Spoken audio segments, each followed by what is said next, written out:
Good evening and welcome to the Daily Mirror News Roundup. You're with me, Azhar Zahid Kareem. Let's take a look at our headlines. Mein Schiff 5 becomes first cruise ship to dock at HIP this year. Colombo inflation decelerates to 61% in November amid easing of food prices. Power cut schedule until tomorrow announced. Tourism industry earnings surpass $1 billion mark. Education Minister assures A-level exam free from power cuts and tariff hikes. 2 Russian women die in train three-wheeler crash.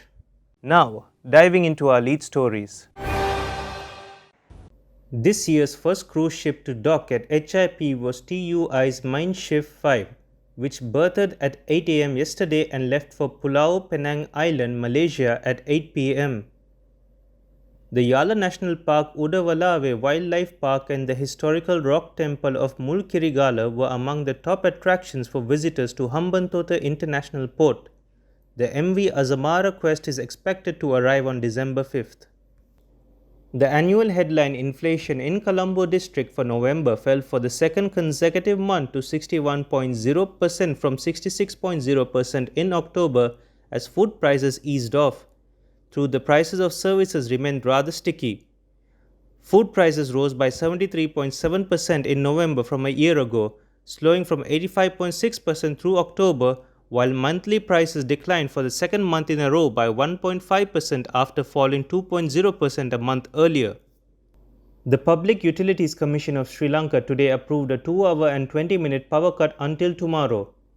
Accordingly, the areas that fall under A, B, C, D, E, F, G, H, I, J, K, L, P, Q, R, S, T, U, V and W will experience a 1-hour power cut during the day and 1 hour and 20 minutes at night. Sri Lanka crossed the $1 billion milestone in earnings from tourism in October when the country earned $75.6 million from the trade, which is providing a glimmer of hope for the country's economy beset by acute shortages of foreign currency since the middle of last year. With October revenues, Sri Lanka recorded $1,022 million in cumulative earnings in the 10 months, compared to $158.2 million reported in the corresponding period in 2021.